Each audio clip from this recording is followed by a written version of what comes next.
Hey, what's up, everybody? This is Charles, and welcome you guys to another episode of the Dreamerspro Show, where we cover everything from sports, hot topics, classic debates, entertainment, and where we give you guys a fresh perspective on things and how we see them. We all know that Paul George is one of the most talented players in the world, but at the very same time, he has also been one of the most ridiculed NBA players, right? If I think of all of the players in the last, let's say, 3 to 4 years that have actually been made fun of, like on a consistent basis, Paul George is one of them. And why is that? It started when the Clippers, I think this was their first season when they were together. This was two seasons ago, when they first got together and they got to the second round of the playoffs in the Orlando bubble, and they blew that 3-1 lead to the Denver Nuggets in the playoffs. Ever since then, Paul George has been ridiculed, right? It got to the point where it got so bad they even started labeling him as soft, and they started calling him Pandemic P. Now, some people say, well, where do you get the soft from? Remember when Paul George came out and said it was, hey, guys, it's a little bit tough being in here. I don't feel like myself. Mentally, I'm kind of out of it. A lot of people made fun of him. And they said, why would Paul George say that? Why? They said it's for him to say that. It's like he's openly admitting that he's weak or something like that, right? That's what a lot of people were saying about Paul George. And then you had other players in the NBA that had no business talking trash to Paul George. All of a sudden, they got emboldened and they felt like, yeah, I can talk trash to this guy because he had a bad series. If you think of people like Devin Booker, who I thought had no business even opening up his mouth to even discuss Paul George, you had him coming at Paul George, and I'm sitting there looking like Devin Booker, the one-time All-Star that at the time had never even been to the playoffs, is the dude that we got trash talking Paul George on the court. Like what has the NBA turned into? And that season, we're talking about last season, Paul George was basically every single night going at different NBA players. And he said, I don't know what's up with all this, I don't know what's going on. I don't understand where all of this chirping is coming from. And in a lot of those instances, when he was playing against the Suns and some other teams, he was giving dudes buckets. And I remember him going to on All the Smoke podcast with Steven Jackson and Matt Barnes, and he spoke about how he had an offseason to train, because remember the season prior he was injured, he had some shoulder surgery and all of these different things. And Matt Barnes and these guys said, listen, Paul George really had a summer to get his body right, get his mind right, and they said expect him to have a bounce back season, and that's exactly what he did. Last year he stepped up big for the Clippers. All of his production went up. And he really, he really did his thing, and he really represented, let them know that, listen, I can be a legitimate piece. And even at certain points when Kawhi Leonard went out in the regular season, I think it was in the month of March or April, Paul George stepped up and he carried the team to a winning record. I think they were like 11 and something. They played very well when he was at the, when he was the head of the snake back then. But this season, however, Paul George has been off the charts. He has been on another level.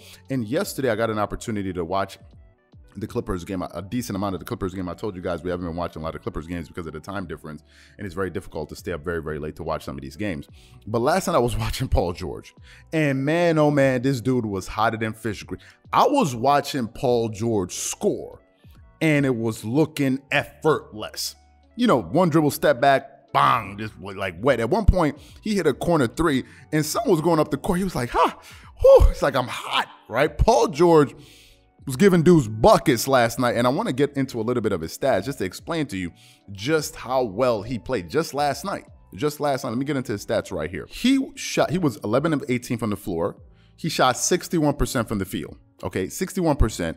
He was 4 out of 8 from the three-point line. Shot 50% from the three-point line. 100% from the free throw line. Got you 6 rebounds, 8 assists, 1 steal, 1 block. However, he was a little bit careless because he got 8 turnovers, which I didn't like.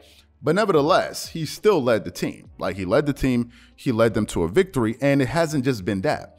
This season, Paul George for the Clippers is averaging in 35 minutes, 29 points per game. He's shooting 51% from the field, 42.2% from three, 85% from the free throw line, getting you 7.7 rebounds, 4.7 assists, 4 turnovers, which is really high, but he's getting you 3 steals per game.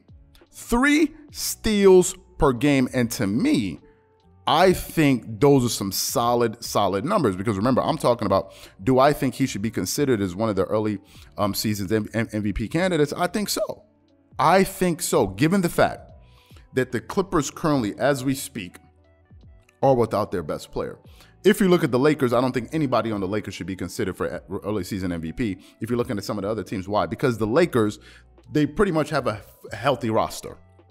Paul George is having to win games without his best player, without their best player, right? Kawhi Leonard is not there. Kawhi Leonard is the best player on the Clippers. And the fact that he's not there and somehow he's been able to help this team get some wins, I think they've won 2 games in a row. They're still below 500. But listen, they're still trying to figure it out. It's still early. A lot of teams that we thought would get off to a hot start haven't. And a lot of teams, I remember when I said it, the Chicago Bulls, I said it in the offseason. We did a poll. People were like, no, I said the Chicago Bulls were going to be good. People were overlooking them. They had some solid pickups. You know, you got DeMar DeRozan. You got, what's his name? Lonzo Ball. You got some other pieces you were able to pair with, with Zach LaVine. And I knew they were gonna do well because the Chicago Bulls made a lot of moves this season. So don't be surprised with them. But the Clippers got off to a slow start, and I think the reason to that, is because their offense was just not what it was last season. Last season they were number 1 in 3-point shooting. Last season they were number 1 in free throw percentage. Last season they were scoring about 114 points per game. This season they're not.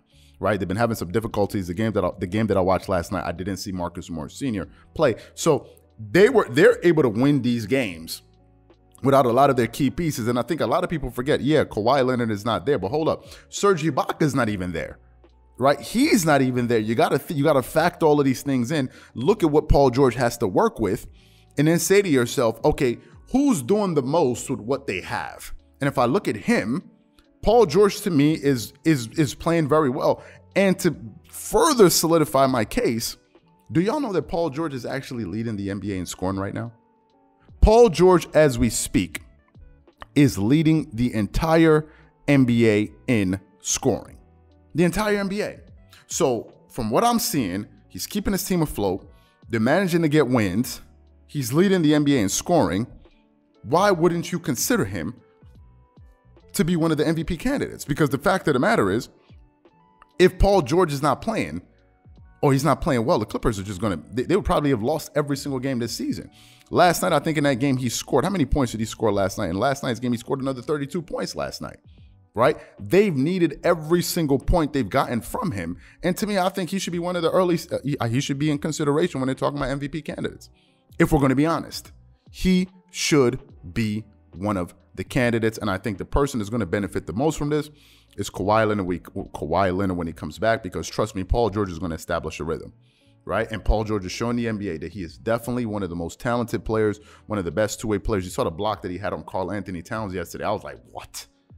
Come on. So to me, this is what I think. So what I want to know from you guys is, what do you think? Hopefully, what do you think the media is going to recognize, and some fans or some of his haters are going to recognize that, listen, Paul George is playing pretty well and it's helping his team get wins. Do you think he should be one of the candidates for early MVP voting or no? Whatever you guys think, please leave your thoughts and comments in the comment section below. Again, if you enjoyed the video, be sure to make sure you go ahead and hit the like button, hit the subscribe button, and hit the notification bell to be notified whenever we drop our content. Once again, this is Charles here from Dreamerspro, wishing you guys an amazing day and catch you guys on the next episode. Peace.